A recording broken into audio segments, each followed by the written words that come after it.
বসন্ত উৎসব মানেই পুরনো পাতা ঝরে নতুন পাতা তৈরি হয়, আবার নতুন করে এই 26শে মে মাসে আমাদের মাননীয় মুখ্যমন্ত্রী স্বমহিমায় ঋত সাম্রাজ্য ফিরে পাবেন। কোনো অসুবিধা নেই, যারা আজকে আমাদের মধ্যে উপস্থিত থাকতে পারেন রঙে রাঙিয়ে বাংলার মানুষ ওনাকে আবার স্বমহিমায় ফিরিয়ে আনবেন।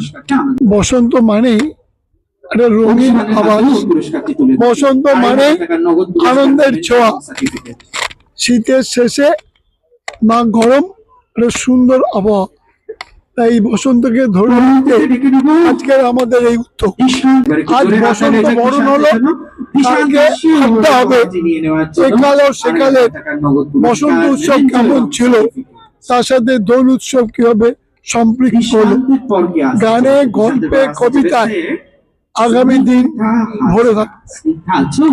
নবীন আর প্রবীণের সংমিশ্রণই একটা সমাজ বেড়ে ওঠে।